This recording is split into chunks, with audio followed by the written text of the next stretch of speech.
Bismillahirrahmanirrahim. Assalamualaikum warahmatullahi wabarakatuh. Baiklah, pada video kali ini saya akan membahas tentang kesimpulan materi setiap UTS, yaitu dengan mata kuliah Matematika Diskrit, yang mana mata kuliah ini diampu oleh Ibunda Nita Putri Utami MPD, yang mana video kali ini dibuat oleh saya sendiri, yaitu Fitri Alfika, dengan NIM 1914040072. Baiklah, langsung saja ke kesimpulan kita pada kali ini. Nah, yang pertama yaitu mengenai materi relasi rekursif. Nah, kata relasi rekursif itu kata tak asing lagi bagi kita, yang mana definisinya, definisi 1 yaitu suatu relasi rekursif untuk sebuah barisan AN merupakan sebuah rumus untuk menyatakan AN ke dalam satu atau lebih suku-suku sebelumnya dari barisan tersebut untuk suatu bilangan bulat non-negatif N. Nah, suatu barisan disebut solusi dari sebuah relasi rekursif jika suku-suku pada barisan tersebut memenuhi relasi rekursifnya. Yang mana contohnya, contoh 1, misalkan AN barisannya memenuhi relasi rekursif, AN sama dengan AN kurang 1 dikurang AN kurang 2 untuk N besar sama dari 2. Lalu misalkan A0 sama dengan 3 dan A1 sama dengan 5. Nah, tentukan nilai A2 dan A3. Nah, untuk memecahkan soal tersebut, mari kita jawab. Yang pertama, karena A2 sama dengan A1 dikurang A0, maka A2-nya sama dengan 2. Dan A3 sama dengan A2 dikurang A1, maka A3-nya sama dengan min 3. Nah, untuk contoh yang kedua, yaitu untuk bilangan bulat non-negatif N, apakah barisan AN sama dengan 3N, yang mana AN sama dengan 2N dan AN sama dengan 5, merupakan solusi bagi relasi rekursi. AN sama dengan 2AN kurang 1 dikurang AN kurang 2. Jawab. Yang langkah yang pertama yaitu kita misalkan AN sama dengan 3N untuk bilangan bulat non-negatif N, maka AN sama dengan 2AN kurang 1 dikurang AN kurang 2. AN sama dengan 2 dalam kurung 3, buka kurung lagi, N dikurang 1 tutup kurung dan tutup kurung, kurang 3, buka kurung, N dikurang 2 tutup kurung, yang mana AN-nya yaitu 3N. Maka dapat kita simpulkan bahwa AN sama dengan 3N merupakan solusi bagi relasi rekursif AN sama dengan 2N kurang 1 dikurang AN kurang 2. Nah, langkah yang kedua yaitu misalkan AN sama dengan 2N untuk bilangan bulat non-negatif N, maka AN sama dengan 2AN dikurang 1 dikurang AN dikurang 2. AN sama dengan 2 kali 2N kurang 1 dikurang 2N kurang 2, yang mana hasilnya yaitu AN 2N 1 dikurang 1/4 sama dengan 2N dikali 3/4 tidak sama dengan 2N. Jadi AN sama dengan 2N merupakan solusi bagi relasi rekursif. AN sama dengan 2AN dikurang 1 dikurang AN kurang 2. Nah, catatan kondisi awal A0 akan menentukan suku-suku pada barisan berikutnya. Jenis-jenis relasi rekursif.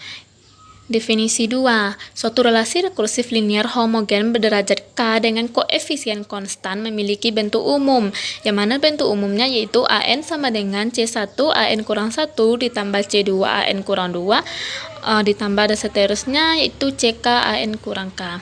Dengan C1, C2 sampai CK adalah bilangan real dan CK tidak sama dengan 0. Nah, perhatikan tabel berikut, itu ada relasi rekursif, linear, homogen, koefisien konstan, dan degree.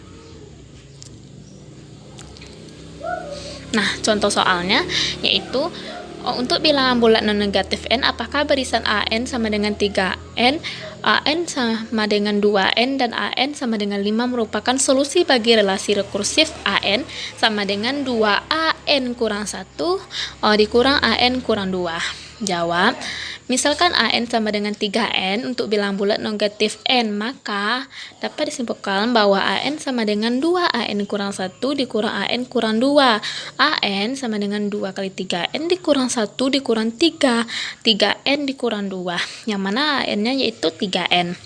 Maka AN sama dengan 3N merupakan solusi bagi relasi rekursif AN sama dengan 2AN kurang 1 dikurang AN kurang 2. Nah, hal-hal yang harus diingat dan dipahami pada materi relasi rekursif tersebut yaitu ada dua. Yang pertama, kondisi awal, yang mana kondisi awal itu diperolehnya adanya solusi khusus, sedangkan bagian rekursif yaitu akan nanti diperoleh solusi umum. Nah, untuk menentukan relasi rekursif linear dengan koefisien konstan, teman-teman bisa lihat contohnya, sehingga pada contoh tersebut didapatkan akar-akar karakteristik. Nah, bentuk umum solusi relasi rekursif dua akar berbeda, yaitu AN sama dengan C1 kali R1N ditambah C2 kali NR1N, sehingga solusi umumnya dapat dibuat yaitu AN C1 dikali 3 pangkat N plus C2 N kali 3 pangkat N untuk suatu C1 C2 adalah bilangan real. Nah, itulah materi tentang relasi rekursif. Selanjutnya tentang poset, yaitu partially ordered set, himpunan terurut parsial. Nah, yang mana poset yaitu suatu relasi biner dinamakan sebagai suatu relasi pengurutan tak lengkap atau relasi pengurutan parsial jika ia bersifat refleksif, antisimetris, dan transitif. Nah, misalkan A sebuah himpunan bilang bulat positif dan R sebuah relasi biner pada A sedemikian rupa sehingga dalam kurung A, B ada di dalam R jika A membagi habis B. Nah, ada 3 bagian yang terdapat. Yang pertama, karena jika A membagi habis B berarti B tidak membagi habis A kecuali A sama dengan B, yang mana R adalah sebuah relasi antisimetris atau tolak setangkup. Nah, yang kedua, karena setiap bilangan bulat membagi habis dirinya sendiri, R merupakan suatu relasi refleksis atau memantul. Dan yang ketiga, karena jika A membagi habis B dan B membagi habis C, maka A membagi habis C, dan R adalah sebuah relasi transitif atau menghantar. Dengan demikian, R adalah sebuah relasi pengurutan parsial. Nah, notasi relasi poset dapat dilihat yaitu tandanya ada yang berarti mendahului dan ada yang berarti A mendahului B.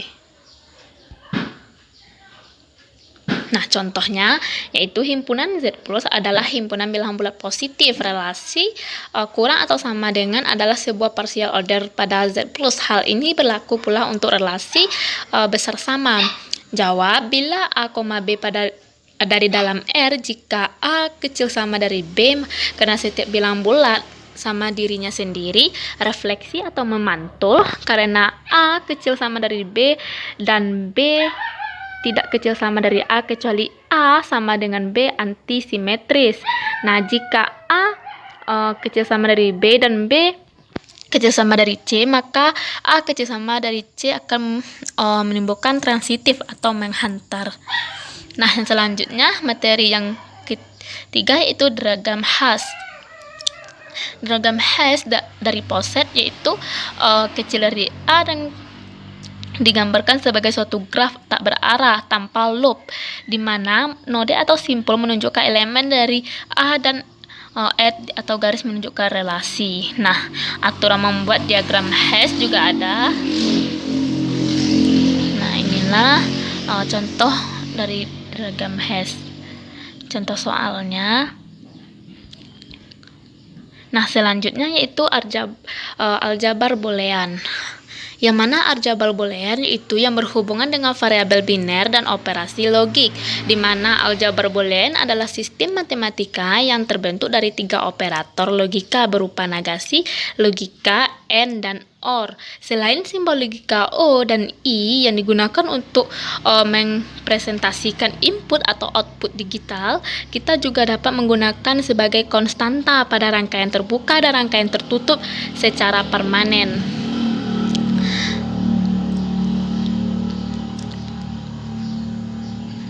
Nah, disebut aljabar boolean jika untuk setiap A, B, C, B berlaku aksioma berikut. Yang pertama ada identitas, komutatif, distributif, komplemen.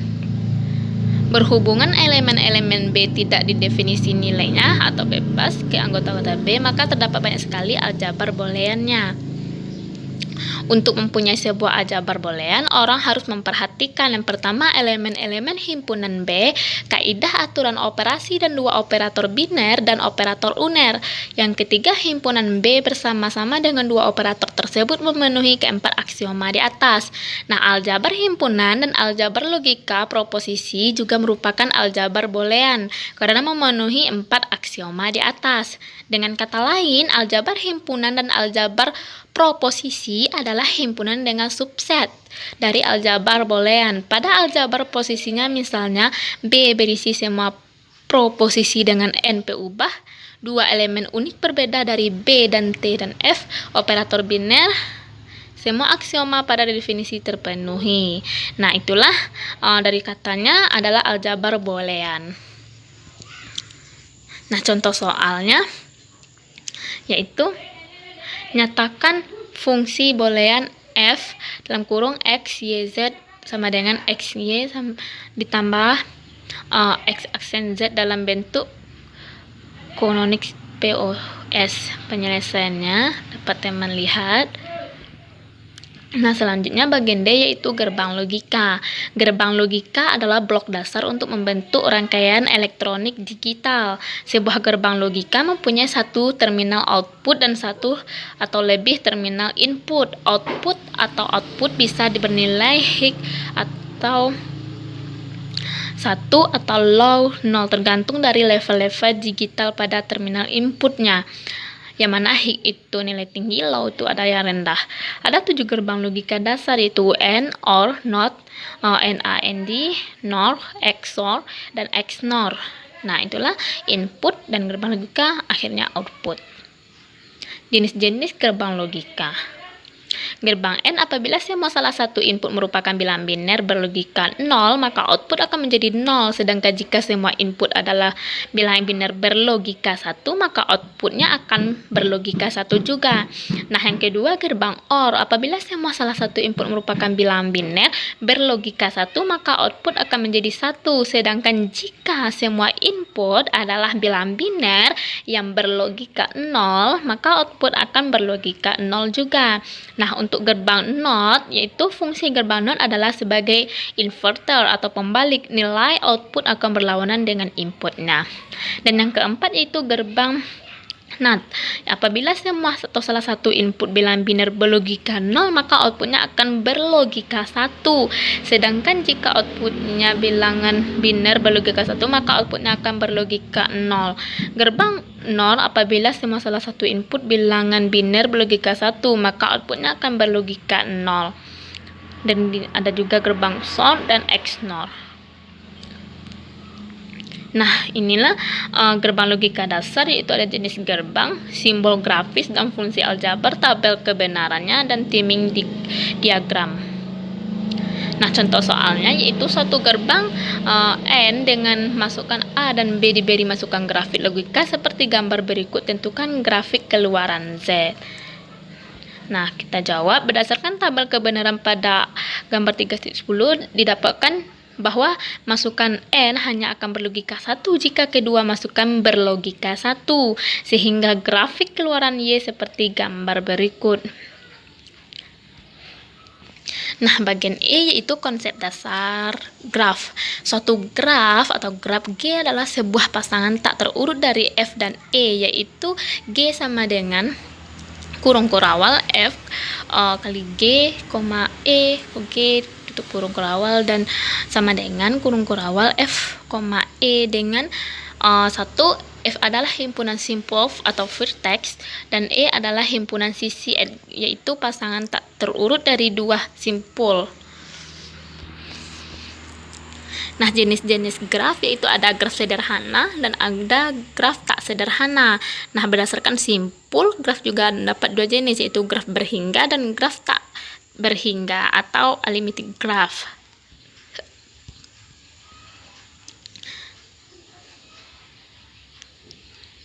Nah, maka secara umum graf juga dibedakan menjadi dua, yaitu graf tak berarah dan graf berarah atau direct stick graph atau digraph.